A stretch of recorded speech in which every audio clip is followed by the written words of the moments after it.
Comment pouvez-vous expliquer aujourd'hui le décalage entre l'apprentissage de la science et la mise en pratique?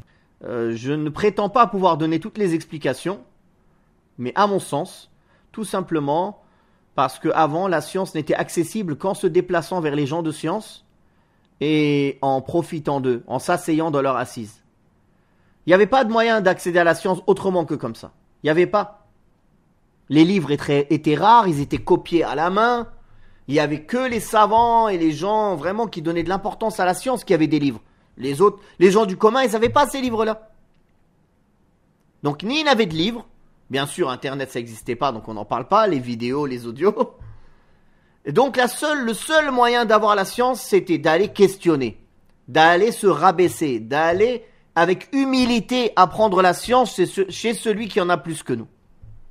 Donc, ces personnes-là, elles s'éduquaient. En faisant ce parcours, en faisant cette démarche d'aller vers la personne de science, elles s'éduquaient. Elles apprenaient, la première règle pour apprendre, c'est « je suis ignorant, je ne connais rien ». Mais aujourd'hui, Allahul Musta'an, tout le monde connaît tout. Tout le monde a un avis sur tout. Tout le monde tape. Leur recherche, c'est Google. Ils tapent sur Internet, ils cherchent. Voilà. Ces gens-là, ils peuvent accumuler des centaines de sciences comme ça. Ils n'iront pas loin. Il n'y aura pas de baraka dans cette science. Parce qu'en fait, ce n'est pas de la science. Ce sont des connaissances qu'ils accumulent. Il y a une différence entre accumuler des connaissances et apprendre la science. Quand on aura compris cela, on comprendra, Inch'Allah, quelle est la différence entre les gens d'avant et nous aujourd'hui.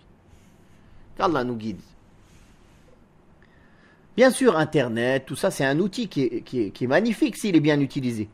Mais au préalable, il faut que la personne, quand même, elle soit éduquée, elle ait été formée, elle ait été éduquée, elle a eu des professeurs, elle a eu des chouyours, elle a voyagé vers eux, elle s'est assise auprès d'eux, elle a eu une éducation.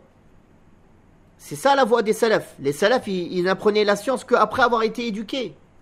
Ils donnaient une très grande importance à la politesse et à l'éducation. Aujourd'hui, il n'y a pas tout ça. Qu'Allah nous guide.